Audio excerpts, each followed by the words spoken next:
శ్రీ గురుభ్యో నమః. వ్యాస విరచిత శ్రీమద్ మహాభారతంలో సభాపర్వంలో నేడు మనం 76వ అధ్యాయం ప్రారంభించుకుంటున్నాం. ఈ అధ్యాయంలో దుర్యోధనుని యొక్క అభ్యర్థనతో శకుని ధృతరాష్ట్రుని దగ్గరికి వెళ్ళి ధృతరాష్ట్రునితో, నీ కుమారుడికి చాలా బాధగా ఉందయ్యా, ఆ బాధ ఏంటో కనుక్కున్నావా? అసలు నువ్వు మహారాజువేనా, ఏం కనుక్కోకుండా ఇలా కూర్చుంటావా అని చెప్పన్నట్టుగా శకుని ధృతరాష్ట్రుని రెచ్చగొడతాడు. పక్కనే ఉన్నటువంటి దుర్యోధనుడు కాస్త తండ్రి దగ్గర ఇక రకరకాలుగా ఏడవాల్సినటువంటి స్థితిలో రకరకాలుగా ఏడవటం. ధృతరాష్ట్రుడు ఏమన్నా, నీకు అన్నీ ఉన్నాయి, అసలు నీకు ఎందుకు బాధ,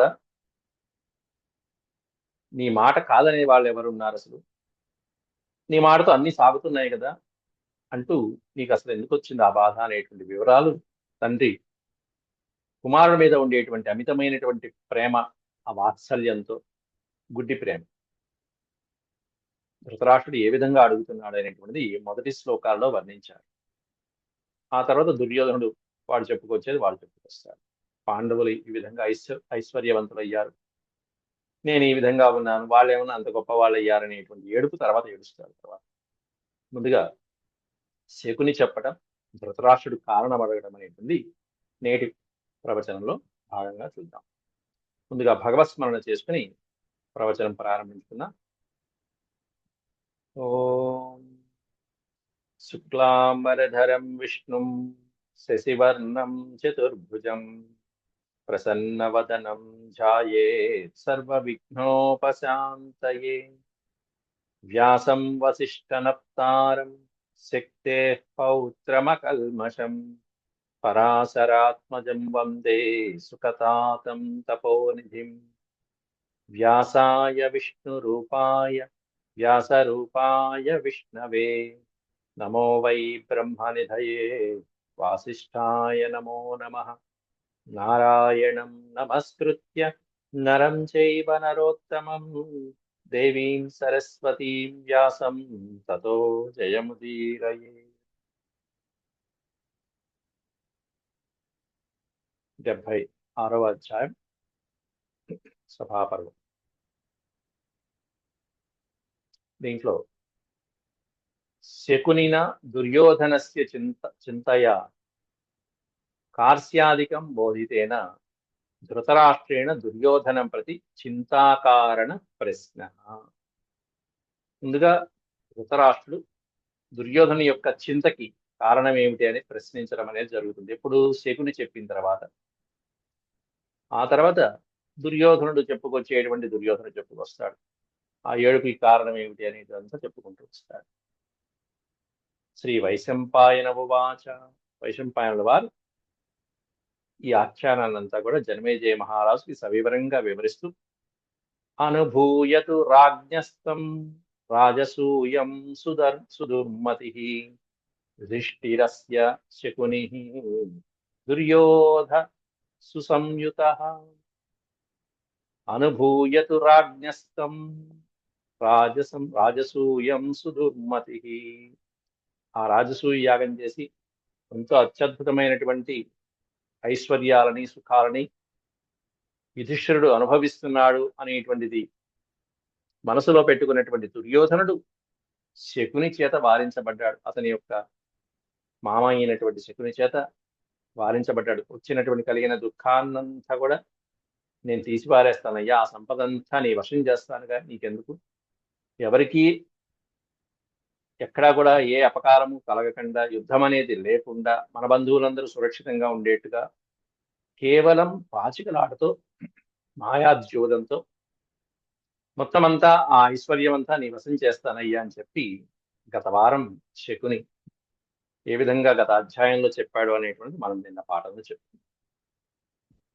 వివేశ హస్తినపురం దుర్యోధనమతేన సహా బాఢమిత్యేవ, ఇక్కడ పడింది బాఢమిత్యేవ శకుని దృఢం హృది చకార. ఎప్పుడైతే హస్తినాపురానికి వచ్చాడు దుర్యోధనుడు, నిద్రాహారాలు మానేసి ఇబ్బందిగా ఉంటే అప్పుడు శకుని చేత దృఢం చకార హృది, ఆ దుర్యోధనుడి యొక్క హృదయం కాస్త దృఢం చేయబడింది. దేనికంటే యుద్ధం లేకుండా నేను జయించగలను వాళ్ళ రాజ్యాన్ని. నా దగ్గర ఉన్నటువంటి అత్యద్భుతమైనటువంటి పాచికల శక్తి ఇంకెవరికీ లేదు. ధర్మరాజుకి పాచికల ఆట మీద ఆసక్తి ఉంది, కానీ పాచికలు ఆడే శక్తి లేదు, అంత నైపుణ్యం లేదు. కాబట్టి వాళ్ళని పాచికల ఆటకి ఆహ్వానించు. అది ధృతరాష్ట్రుని ప్రోత్సాహంతో నువ్వు ఈ పని చేయి అని చెప్పి సలహా ఇవ్వడం జరిగింది. ఇప్పుడు ఏం జరిగింది? ఆ మాట వినేటప్పటికీ వాడి హృదయం చల్లబడింది. అస్వస్థతాం చ దృష్ట్వా ధార్తరాష్ట్రస్య పాపకృత్ భారతానాం చ దుష్టాత్మా క్షయాయ హి నృపక్షయః. ఆ దుర్యోధనుడికి ఆ రాజ్యం, ధర్మరాజు యొక్క రాజ్యాన్నంతా కొట్టేసేదాకా అస్వస్థతాం చ తాం దృష్ట్వా, ఎట్లా ఉంది వాడి పరిస్థితి అంటే అస్వస్థతకి గురయ్యాక, ఆరోగ్యం కాదు అనారోగ్యానికి గురయ్యాడు. ఏమిటి అంటే మనోవ్యాధి, ఒకటే మనోవ్యాధి. ఏమిటంటే డబ్బు పిచ్చ. అంతేకాదు, ముందు డబ్బు ఉందనే కాదు, వీడి దగ్గర ఉంది డబ్బు, ఈ దేన్నైనా సాధించుకోగలడు. కానీ వాళ్ళకుందనేటువంటి ఏడుపు మరీ ఎక్కువ. పాండవులకు ఉంది అనేటువంటిది ఏడుపు, వీడికి ఉందని కాదు, పాండవులకు కూడా ఉంది అనేటువంటి ఏడుపు. అది ధార్తరాష్ట్రస్య పాపకృత్ అనేటువంటి సంబోధన పెట్టారు, ఎందుకంటే వాడు పాపాత్ముడు కాదు. ధార్తరాష్ట్రుడు అంటే ధృతరాష్ట్రుని యొక్క సంతానం ఎవరైనా ధార్తరాష్ట్రుడే. దుర్యోధనాదుడు వాళ్ళందరూ పాపాలు చేసేటువంటి వాడు. వాళ్ళకేంటంటే పక్కవాడు సంపదతో ఐశ్వర్యంతో సుఖంగా ఉన్నాడంటే వాళ్ళకి అనారోగ్యం చేస్తుంది, మనోవ్యాధి కలుగుతుంది. అది వాళ్ళ యొక్క సహజమైనటువంటి ధోరణి, నైజం.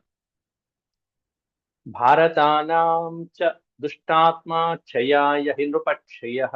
కాబట్టి వాళ్ళ యొక్క క్షయం కోసం, ఆ ధర్మరాజు మొదలైనటువంటి వాళ్ళ యొక్క ఐశ్వర్య క్షయం కోసం అని చెప్పేసి దుష్టాత్ముడైనటువంటి ఈ దుర్యోధనుడు శకునితో పాటు చక్కటి పన్నాగం పన్ని ఇక వాళ్ళు ఎలాగైనా సరే ఆ ఐశ్వర్యాన్ని వాళ్ళు విడిచిపెట్టేట్టుగా చేయాలి, ఐశ్వర్యం విడిచిపెట్టేట్టుగా చేయాలనేటువంటి సంకల్పానికి వచ్చాడు. ఈ దుర్యోధనుడికి ప్రియం చేయడానికి వీడు కంకణం కట్టుకున్నాడు శకుని. ప్రియకృన్ మతమాజ్ఞాయ పూర్వం దుర్యోధనస్య తత్ ప్రజ్ఞాచక్షుషమాసీనం శకుని సౌబలస్తదా. ప్రజ్ఞాచక్షుషి అంటే కేవలం తెలివితేటలే నేత్రములుగా కలిగినటువంటి వాడైన ధృతరాష్ట్రుడు, దుర్యోధన తండ్రి, గుడ్డివాడు.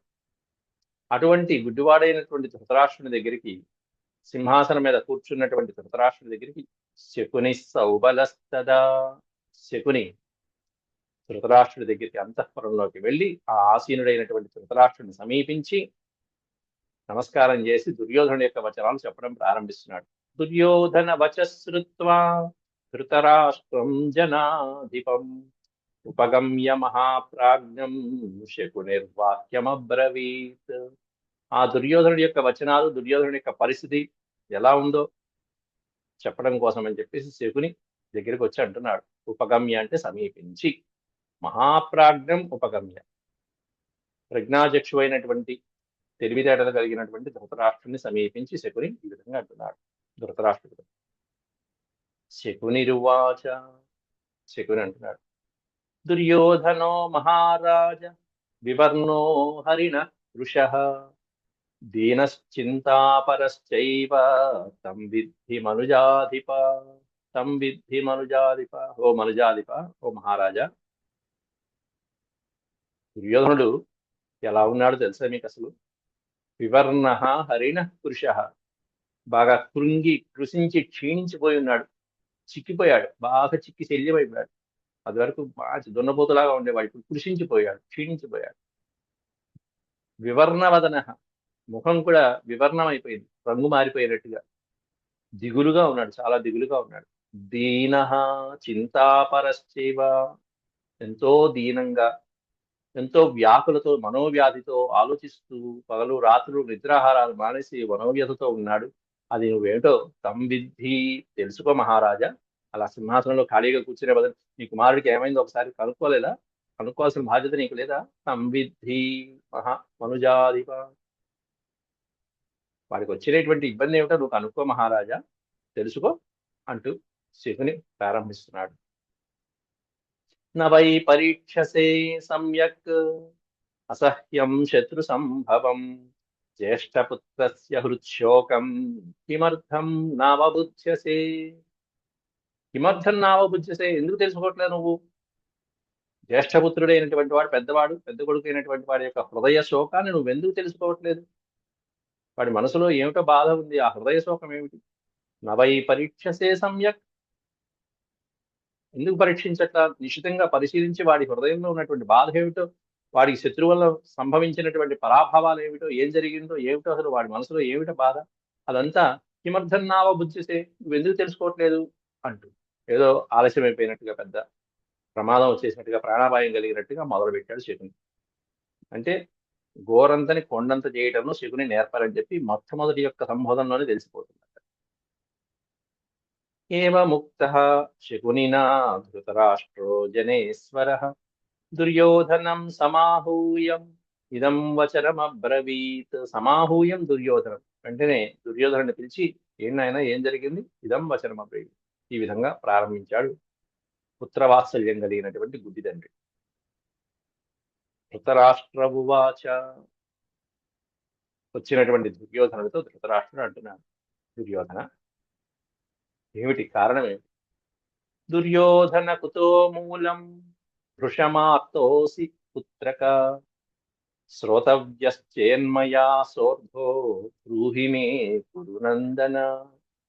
కురునందన, ఓ కురువంశ ఉద్ధారక కుమారుడ, బ్రూహిమి, చెప్పు నాయన, ఏం జరిగింది?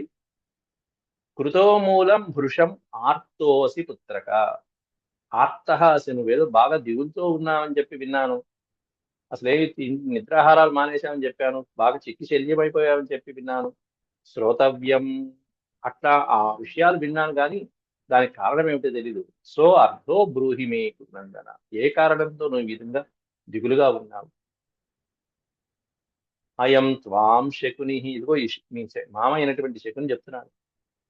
అయం త్వాం శకుని ప్రాహ వివర్ణం హరిణం కృశం, హరిణం హరిమం కుశం చింతయంశ్చ న పశ్యామి శోకస్య తవ సంభవం.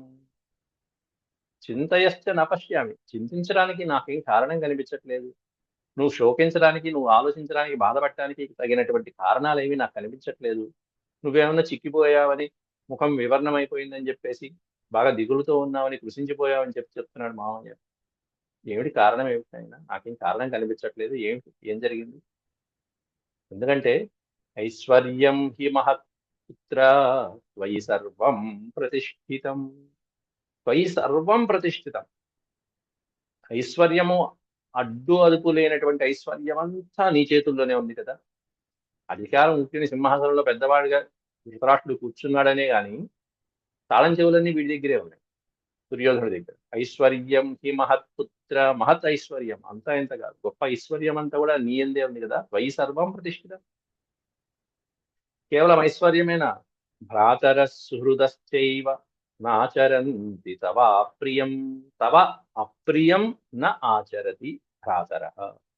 నీ సోదరులు ఎప్పుడు కూడా నీకు ఎప్పుడు అప్రియాన్ని చేయరే, నీకు ప్రియమైనటువంటిదే చేస్తూ నీ చెప్పు చేతల్లోనే ఉంటారు. నువ్వు ఏదంటే అది చేస్తూ ఉంటారే. భ్రాత సోదరులు 99 మంది సోదరులు ఉన్నారు, వాళ్ళందరూ సోదరులు నీ చెప్పు చేతలో ఉన్నారు, అధికారం నీ చెప్పు చేతల్లో ఉంది, సంపదంతా నీ దగ్గరే ఉంది. ఇంకా నీకు కాని పని ఏముంటుంది? పైగా ఆచ్ఛాదయసి ప్రావారానస్నాసి పిసితౌదనం. ఆచ్ఛాదయసి ప్రావారాన్, ప్రావారము అంటే పచ్చటి పట్టు పీతాంబరాలు లాంటి చక్కటి ఆ, పంచా ఉత్తరేము మొదలైనటువంటి ఏవైతే వస్త్రాలు ఉంటాయో, కట్టుకోవడానికి, ఆచ్ఛాదనం చేసుకోవడానికి, ఒంటిని కప్పుకోవడానికి తగినటువంటి వస్త్రాలన్నీ కూడా ప్రావార, విలువైనటువంటి, ఎవరూ ధరించలేనటువంటి విలువైనటువంటి మంచి వస్త్రములు దొరుకుతున్నాయి కదా నీకు. అస్నాసి పిసితౌదనం, ఓదనం అంటే అన్నం. అస్నాసి పిసితౌదనం, పంచభక్ష పరమాణాలతో తగినటువంటి మిష్టాన్న భోజనాలు చక్కగా ఆచరిస్తున్నావు కదా, నీకు అవన్నీ బాగానే దొరుకుతున్నాయా? అలాగే ఆజానేయా వహంత్యస్వాహ కేనాపి హరిణ పురుష, అలాగే చక్కగా అనేకమైనటువంటి రథ అశ్వ గజాలు, వాటికి సంబంధించినటువంటి వాహనాదులన్నీ కూడా వహంత్యస్వాహ, నిన్ను వహిస్తున్నాయి కదా. ఎక్కడ కష్టపడిపోయి నువ్వు కాలినడకన ఎక్కడో ప్రయాణం చేయట్లేదు కదా. రథాలు ఉన్నాయి, అశ్వాలు ఉన్నాయి, గజాలు ఉన్నాయి, కాబట్టి వాహనాలు ఉన్నాయి, సౌకర్యంగా. అవసరానికి సంబంధించినటువంటి వస్త్రాలు ఉన్నాయి, అవసరానికి సంబంధించినటువంటి భోజనం ఉంది, అలాగే వాహనాదులు ఉన్నాయి. ఇక నీకెందుకు మాయరోగం ఏమొచ్చిందిరా? కేనాసి హరిణ పురుష. ఇక నువ్వు కృషించిపోవడానికి, నువ్వు నీరసించిపోవడానికి కారణం ఏమిటిరా అబ్బాయి? ముఖ్యమైనటువంటి అవసరం ఇవే కదా, ఇవన్నీ నీకు ఉన్నాయి కదా, ఏ లోటు లేదు కదా, నీకు ఎక్కడొచ్చింది మాయరోగం? కేనాసి హరిణ కృష. నువ్వు కృషించిపోవడానికి, నువ్వు క్షీణించడానికి కారణం ఏమిటి? ఇవి లేక బ్రహ్మాండంగా ఉన్నాయి. సంపద ఉంది, పోనీ శయనాన్ని నిద్ర పట్టబోవడానికి ఏమైనా మంచాలు సరిగ్గా లేవా? పాన్పులు సరిగ్గా లేవా? బిల్లు సరిగ్గా లేవా? శయనాని మహార్హాణి యోషితశ్చ మనోరమాః గుణవంతి చ వేష్మాని విహారాశ్చ యథా సుఖం. మహార్హాణి శయనాని, విలువైనటువంటి గొప్ప గొప్ప విలువైనటువంటి మహార్హాణి, అర్హము అంటే స్థాయి, వాడి స్థాయికి తగ్గట్టుగా గొప్ప విలువైనటువంటి ఎన్నో అద్భుతమైనటువంటి శయనాగారాలు ఉన్నాయి. సేవకులు అంటూ చాలా మంది ఉన్నారు. యోషితశ్చ మనోరమ, సుందరమైనటువంటి పరిగ్రహం, చక్కగా సేవ చేసేటువంటి వాళ్ళు ఉన్నారు, స్త్రీలు. గుణవంతిశ్చ వేష్మాని, వేష్మము అంటే నివాసము అని. మంచి గుణవంతమైనటువంటివి, ఉత్తమోత్తమైనటువంటి అంతఃపుర భవనాలు ఎన్నో రకాలుగా ఉన్నాయి. విహరించడానికి ఎన్నో ఉద్యానవన విహారాలు, సుందరమైనటువంటివి ఎన్నో ఉన్నాయి. విహారాశ్చ యథా సుఖం, నువ్వు హాయిగా విహరించడానికి తగినటువంటి ప్రదేశాలు ఉన్నాయి, తగినటువంటి భవనాలు ఉన్నాయి. అలాగే నిద్రపోవడానికి తగినటువంటి వసతులు ఉన్నాయి, పరిచారకులు ఉన్నారు, దాసదాసీజనం అంతా నీ చుట్టూతా ఉన్నారు, సోదరులు ఉన్నారు. ఇంకేమిటి నీకు? ఇంకేం కావాలి? ఎట్లా ఉంది నీ పరిస్థితి అంటే దేవతల వలె ఉంది. ఇంకా చెప్పాలంటే దేవానామివతే సర్వం వాచి బద్ధం న సంశయ. వాచి అనే పదం అర్థం ఏంటంటే వాక్కుతోనే. నువ్వు ఒక ఆర్డర్ వేస్తే వెంటనే వచ్చేస్తాయి అంటారు, అట్లా అన్నమాట. దేవానామివ, దేవతల వల్లే నీకు సర్వం వాజిబద్ధం, నీ మాటల మీదే అన్నీ జరుగుతూ ఉంటాయి. ఒక మాట అంటే చాలు, ఆజ్ఞాపిస్తూ చాలు, మొత్తం అన్ని జరిగిపోతాయి. నా సంశయ, సందేహమే లేదు ఇందులో, సందేహం లేకుండా మొత్తం ఉన్నట్టుగా జరిగిపోతూ ఉంటాయి. సదీన ఇవ దుర్దర్శ కస్మాత్ చోత్ససి పుత్రక. అట్లాంటిది నువ్వు ఇంత దీనంగా ఉన్నావని చెప్తున్నాడు శకుని. కస్మాత్, ఏ కారణంతో నువ్వు ఇంత దీనంగా ఉండవలసిన అవసరం ఏముంది? ఏం అగత్యం వచ్చింది? మాత్రా పిత్రా చ పుత్రస్య యద్వై కార్యం పరం స్మృతం. మాత్రా పిత్రా చ, తల్లిదండ్రుల వలన చక్కగా పుత్రుడికి సకల భోగాలు, సకల కార్యాలు అన్ని కూడా అనుకూలిస్తూ ఉంటాయి. పిల్లలకి ఏది కావాలంటే అది చేసి పెడుతూ ఉంటారు తల్లిదండ్రులు. అట్లాంటిది నీకు కాని కార్యమే ఉంది నాయన, చెప్పు. నీ దిగులు ఏమైనా ఉంటే చెప్పు, నాతో పంచుకో. ప్రాప్తస్త్వమసి తత్తాత నిఖిలాం న కులశ్రియం. నహ సర్వం కులశ్రియం, మన సకల వంశగౌరవము, వంశ ఐశ్వర్యము, ప్రతిష్ట మొత్తం అంతా కూడా నిఖిలాం, సమస్తము కూడా ప్రాప్తవాన్, నీకు సంబంధించినవి అవన్నీ కూడా. అవన్నీ నువ్వే పొందావు. హస్తినాపురానికి నీవే రాదు. అట్లాంటిది ఉపస్థిత సర్వకామై, సర్వకామై ఉపస్థిత, నువ్వు అనుకున్నది ఏది అనుకుంటే అది జరుగుతున్నది కదా. సమస్తమైనటువంటి కోరికలు నువ్వు అనుకున్నవన్నీ జరుగుతాయి. ఉపస్థిత సర్వకామై స్త్రిదివే వాసవో యథ. ఎట్లా అంటే వాసవుడి వలె. ఇంద్రలోకంలో, స్వర్గలోకంలో ఇంద్రుడు తాను అనుకున్నది ఎలా అయితే, ఏ విధంగా అయితే నెరవేర్చుకుంటూ ఉంటాడో, అలా నువ్వు ఇక్కడ భూలోకంలో సమస్తమైనటువంటి కోరికలు నెరవేర్చుకోవడానికి నీకు అధికారం ఉంది. నువ్వు తగినటువంటి వాడి, నువ్వు ఆ స్థాయి వాడి అని ఇంద్రుడితో పోలుస్తున్నాడు తన కుమారుడు. వివిధైరన్నపానైశ్చ, వివిధై అన్నపానైశ్చ, రకరకాలైనటువంటి భోజ్యాలు, పానీయాలు. ప్రవరై కిన్నుశోచసి, అవన్నీ కూడా నువ్వు అనుకుంటున్నావు కదా, చక్కగా సమయానికి బాగా తింటున్నావు కదా ముప్పొద్దుగా. ఇంక నీకు వచ్చిన బాధ ఏమిటి? పైగా ఎంతో విద్యావంతుడివి, అంత విద్యావంతుడు అయినటువంటి వాడివి నీకు ఇట్లాంటి దిగులు తగచ్చా? పండితుడైనటువంటి వాడివి ఎక్కడ నేర్చుకున్నావు ఈ పాండిత్యం అంతా కూడా చెప్తున్నాడు.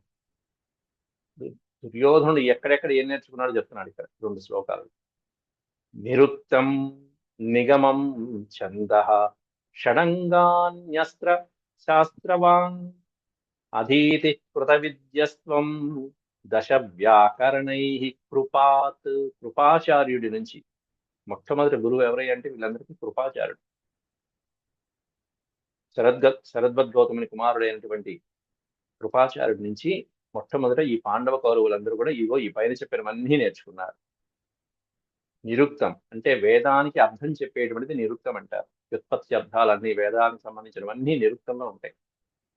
నిగమం వేదాలు, ఛందస్సులు, షడంగాలు వేదాల యొక్క అంగాలతో పాటుగా సమస్తమైనటువంటి శాస్త్రాలు, కావ్యాలు, అధీతి కృత విద్యస్వం మొత్తమంతా కూడా గురువు గారి దగ్గర దశ వ్యాకరణై వ్యాకరణంలో ఉన్నటువంటి 10 రకాలైనటువంటి వ్యాకరణాలతో పాటుగా నువ్వు కృపాచార్య దగ్గర నుంచి అధీతి కృత విద్యస్వం త్వం కృత విద్య వాటన్నింటిలో కూడా విద్యా పారంగతుడు అయ్యావు. చిన్నప్పుడే సర్టిఫికేట్ ఇచ్చేశాను నేను. కృపాచార్యులు వారు అన్ని నేర్పించారు. అట్లా అనేకమైనటువంటి శాస్త్రాలు విద్యకి సంబంధించినవన్నీ నేర్పించారు కృపాచార్యుడైతే. గురువులు కొంతమంది నీకు ఎన్నో అస్త్ర విద్యలు నేర్పించారు. బలవంతుడు నీ యొక్క బలాన్ని చూసి, నీ యొక్క ఆసక్తిని చూసి ఫలాయుధాత్ కృపాత్ ద్రోణాత్ అస్త్ర విద్యామధీతవాన్ అస్త్ర విద్యలన్నీ నీకు రకరకాలైనటువంటి మంత్ర అస్త్ర విద్యలన్నీ నేర్పించిన గురువులు ఎవరంటే ఒకడు హలాయుధుడు అంటే హలమును ఆయుధంగా ధరించిన వాడు బలరాముడు.